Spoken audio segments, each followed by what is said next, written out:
Back with you on Hittin Hard with Jon Chuckery here on Locked On Sports Atlanta. We ask you to head over to youtube.com, find our page, subscribe to our channel, leave us a comment, free and available to download on all your favorite podcast platforms, including Spotify and Odyssey, and then give me a follow on my personal Twitter page at JMCH316. The show today is brought to you by our friends over at Blue Nile. I know it is the season to talk about getting engaged, right? Summertime, love is in the air, whether you're looking for custom jewelry for your engagement, whether you just want something for an anniversary gift or what have you. Our friends over at BlueNile.com have all the tools that you need to get this done. You can make that moment sparkle with jewelry from BlueNile.com. And listen, our special we've got going on for Locked On Sports listeners, get $50 off your purchase of $500 or more. So that's is exclusive to our Locked On listeners. Use the code Locked On, LOCKEDON, and you get $50 off a $500 or more purchase. Every order is insured, ships free, and arrives in a discreet packaging, so you don't give away what's going to be inside. Shop stress-free and find your forever piece. Go to BlueNile.com today. We are joined now by our Locked On Hawks podcaster. He is our friend Brad Rowland out in Las Vegas. You can follow him on his Twitter page at BT Rowland. And Brad, thanks for spending a few minutes with me. And so what's some early thoughts in looking at this team out in Summer League thus far?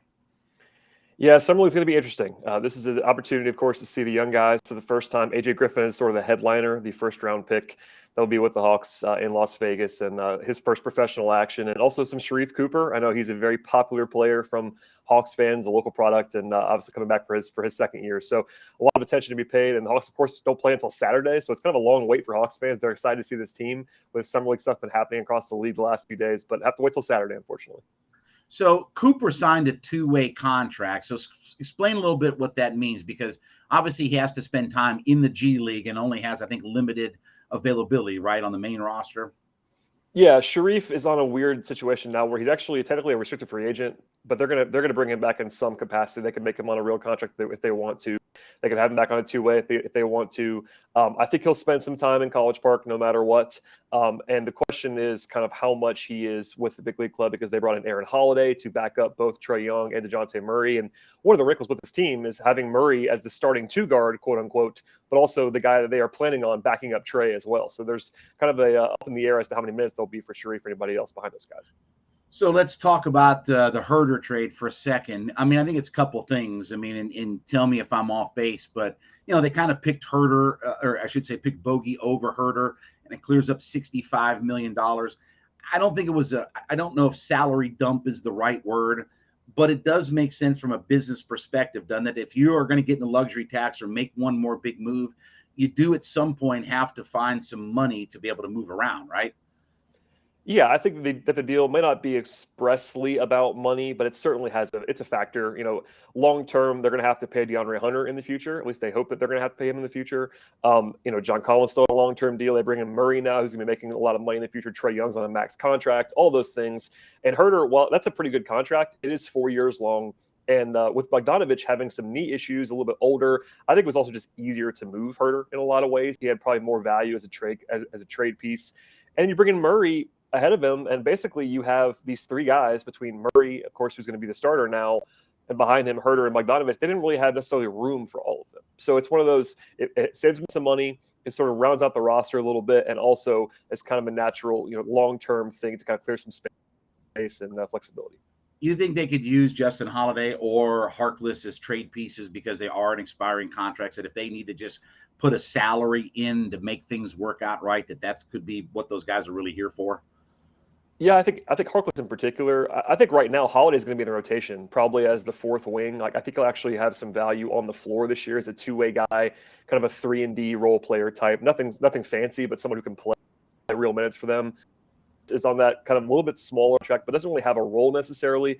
Maybe some backup 4 minutes if Jalen Johnson is not quite ready yet. But I think for the most part, the plan will be to play Jalen Johnson. So yeah, I think Harkless in particular is a very expendable guy if they wanted to kind of include him or move him to even shed more salary and kind of have that piece that can be sort of a pivot either way.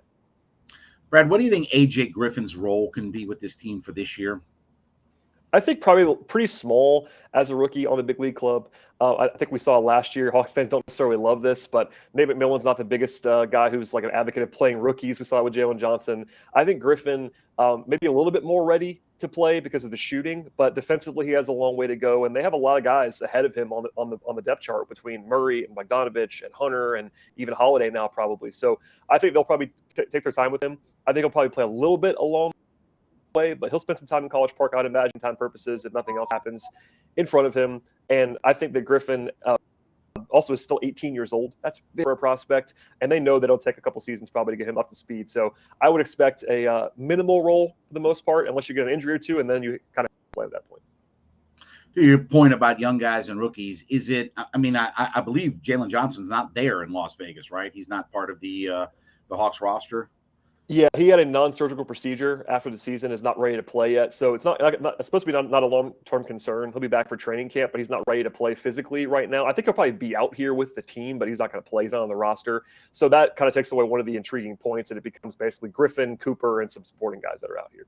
So I guess the question is, what's Johnson's role? I mean, is he going to spend a lot of time in College Park too? I mean, or are they finally going to give him a shot up here? Because look, at some point your roster is going to have some young, cheap guys. I mean, let's be honest. We're going to have a whole bunch of high-priced guys. You're going to have some young, cheap laborers, we like to say. Is he going to have a role for this team this year? Yeah, I think so. I think they're not 100% sold on him until he actually does it. But I think going into the season right now today, he would be their backup power forward, I think. I think he'll have that Gallinari type of role, maybe a little bit smaller than Gallinari playing because he was obviously making a lot of money, more established guy. But they don't really have anybody in front of Jalen Johnson other than John Collins at the 4 spot right now. So I think he'll come into the season with a designated role in a way he didn't last year. If he struggles, maybe they have to pivot away from that. But to your point, they're going to have to play him at some point. And I didn't have a huge problem with him not playing a lot last year. I would have at least liked to see him tried at some point. But this time around, they kind of have to try him. If it doesn't work, it doesn't work. But it's time to go ahead and give him some playing time designated from moment one and kind of see if he can sink or swim at that point. So I had a chance to talk with DeJounte Murray last Friday. He was doing some media rounds and had a chance to speak with them. And he talked about how, look, he knows Nate and he knows the Hawks, and he's been talking to Trade for the last few weeks and this, that, and the other. And I think he's ready to get cranked up and going. He said at that time he hadn't had a chance to talk with Nate about his role, but I think we all assume after Nate's comments in the offseason about, hey, if we bring another ball handler, Trey can start to play off ball more. You think Trae Young is going to be mostly off ball, or you think he's going to kind of mix up the idea of when he plays those guys together, they're going to kind of split how ball dominant, that they both are? I think it'll be a split, to your point. I think Trae is so good on the ball that you don't want to take him off the ball entirely. That's, his primary value is his pick and roll ability. His passing, I think, is still his best skill. Like he's such a good passer in a lot of different ways. So having him do that, having him never do that would not be a good idea. I do think, though, that he'll play more off the ball now. Murray is by far the best guy they've ever had next to him as a creator on ball, and that will kind of push Trae a little bit to be off ball. And his shooting numbers are really good in catch and shoots, stuff like that across the ball. So I think that it'll be a mixture. You'll see Murray on the ball some with Trae. You'll also see a stagger, I would imagine, to where you make sure that Murray is on the floor a lot when Trae is not on the floor. And that allows Murray to play on the ball considerably more when Trae is sitting on the bench. You kind of run your offense through Murray when Trae's off the floor. So the balance will be tricky to find. I think Nate will try to find it. And but for the most part, what I would certainly not say is like you want to give Trae time on the ball because that's still his number one value. All right, so it's the $75,000 question, right? I mean, I know on draft night, I was at the Hawks draft party, and John Collins I know the blue check mark media told me that he was going to be traded on draft night, and I understand the idea, but I've also, in talking to Steve Koonin and people, they're not giving Collins away unless they get ready to win now players. And my point is, at the point of where we're at in this offseason, okay, I understand Ayton is a guy that they still link to the Hawks. Take away DeAndre Ayton, I don't think there's a legitimate name out there that's quote unquote available that makes a lot of sense. So what's the reality of we're going to move Collins or we're going to keep him and hope that Murray and Trae together can get him more involved in the offense? I think one of the trickier things with a Collins trade that you sort of allude to there is that the entire time he's been very available, but they want to get a starting caliber power forward back. And that makes life difficult because you're trading him, yes, potentially, but when one of your parameters is we have to get a starter back at the same position, it just makes it hard to try to find that partner. And yeah, I heard a lot of stuff before the draft, and even right after the draft, that the Hawks were definitely looking to move Collins. I think they did try to, but they were never going to take a bad offer for him. That was the kind of, there are certain times when a player is so toxic that you have to try to move him for whatever you can get. That's not where Collins is. The Hawks wanted to potentially move him, I think, but never find the deal that they wanted so far. It's still possible. And yeah, to your point, there's not a lot of like big name players. I think honestly, if he's moved now, it's going to be a return that fans are like, wait, that's all we're getting kind of thing. Like, and I think that there's a lot better chance now than there was 2 weeks ago that he's not traded. And personally, I never saw the impetus to do it anyway. I think Jon is an underrated player still. I think that, yes, his role is a little bit smaller than he probably would like it to be next to Capella, playing, only the 4 for the most part. But listen, he's still a really good player, and you don't want to downgrade this. You made this win now move with Murray. What you don't want to do now is take a step forward, clearly trying to win in the present, and Collins is probably your best option to do that before. Yeah, and last thing for you, Brad. I mean, and I asked this of Steve Cooney, and I'm like, I know there's a lot of rumor out there, but okay, just because there's rumor, why do the Hawks have to trade? Because that's become the narrative is, well, the Hawks have to move. Why do they have to move him now? John Collins didn't come out and say, I don't want to play for the Atlanta Hawks.